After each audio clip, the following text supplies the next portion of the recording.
What's up, everybody? Welcome to episode number 5 of Rausch TV. I'm Chris Rausch. I'm the host of this weird thing. I'm also the guy that's running for the state senate out of District 30 here in North Dakota. And let's get our dude MC Hammer to help us out, start things off today. Too legit to quit. Too legit to quit. I want to start off by wishing everybody a happy Independence Day. I hope you all have fun for this holiday, no matter what you're doing. If you're grilling, shooting off fireworks, spending time with friends and family, but also be safe out there. Those fireworks are dangerous, and especially do not start shooting off artillery shells at each other, because that is insane, and it will probably land somebody in the back of a police car going to spend a little bit of time in jail. Because now more than ever in North Dakota, that is what we're seeing happen, because we have a crisis going on right now with our incarceration rates. And that's, of course, what we're talking about here today. There has been an interim group over the last year and a few months since the last session who has been studying this. It's legislators, it's officials, it's folks that work in this area, like the Director of Corrections in North Dakota. And it's a group called the Council of State Government's Justice Center that is helping do a lot of the research, see what the big picture is, and see where North Dakota is heading. And it's sobering. We have numbers that have come out of this work group, and I know. The last thing you want to do is sit there and watch a dude on screen rattle off numbers. I don't blame you. So what we're going to do instead is we are going to have this elf puppet help us talk about the numbers. And hopefully, that'll keep everybody awake for a little bit longer. And before we begin, though, I do have to tell you, I have a weird medical condition, okay? It's not something that I'm proud of, but whenever there's a puppet talking next to me, I have to hold a old school Nintendo cartridge in front of my mouth. Now, I know what you're thinking, okay? It has nothing to do with the puppet talking. It has nothing to do with whose voice it is or lips moving. It's not anything like that, okay? It's a medical condition that I have to put this over my mouth. Don't worry about it. Just pretend it's not happening. So here we go. Alf, thank you for coming on Rausch TV today. Why don't you give us a snapshot of what's going on right now with incarceration rates in North Dakota? Well, Chris, from 2005 to 2015, the prison population has increased by 33%, and the jail population has increased by 83%. And if you look at 1994 to 2014, the incarceration rate in general has gone up 175%. 175, Chris. 175. Alf, that is a remarkable number. Where we're left with there, of course, is that we have far too many prisoners for the facilities that we have. We have no beds left. We have no place to put all of these inmates.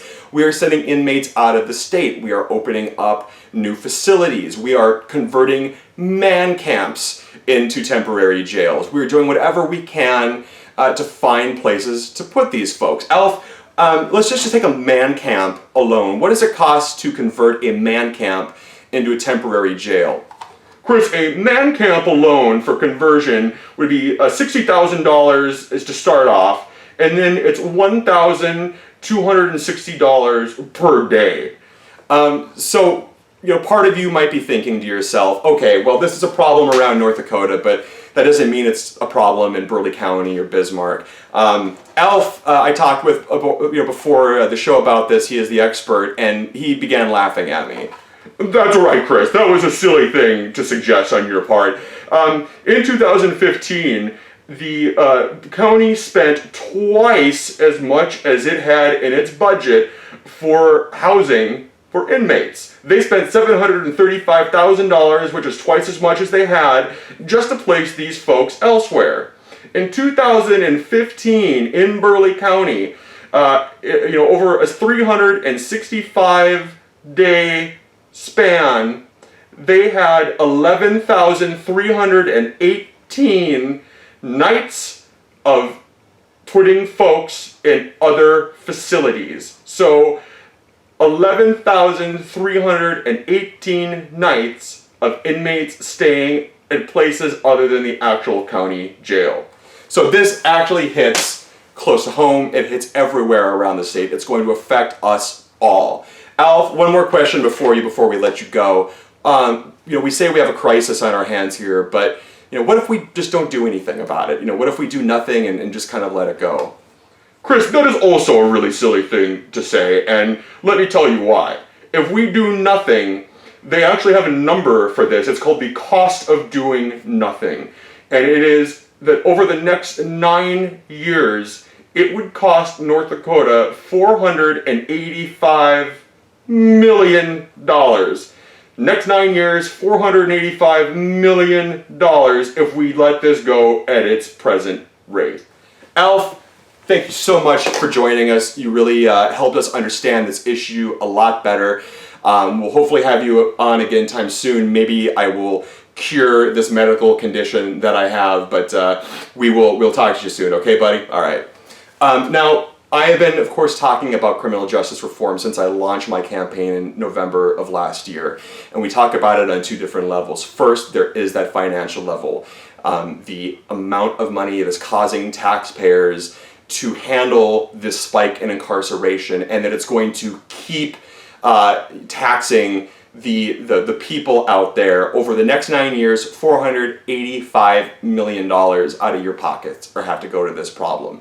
It's also a morality issue, though, because we do have a lot of people that are in there that are in prisons for nonviolent offenses who really should not be incarcerated. They should be getting treatment. They should be getting rehabilitated, become productive members of society that are actually healthier and more adept to come back out than they would be if they were in a jail. Now, is something going to happen about this? I hope so. Right now, I'm a little pessimistic because people are saying, listen, we got a lot of problems right now. We can't make this a priority. Frankly, the legislature has not done much on this before. They have not given the proper funding for treatment services. Actually, they've created more felonies, which has led to more incarceration. And largely, I think that what you see in a lot of the situation is there's an unknown political cost for people. They're a little bit freaked out about going to constituents and saying, listen, I want to put less people in jail than we were before. I think that's the best way that we would move forward as a state. It's not a really super popular thing to say, but it actually is true in this situation.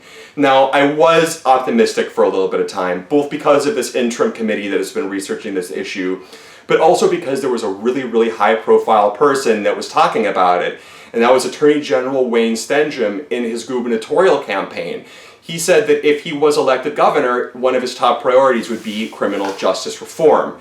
As you now know, Wayne Stenjum lost that race. He was defeated. He went gently into that good night and is no longer going to be the next governor of North Dakota.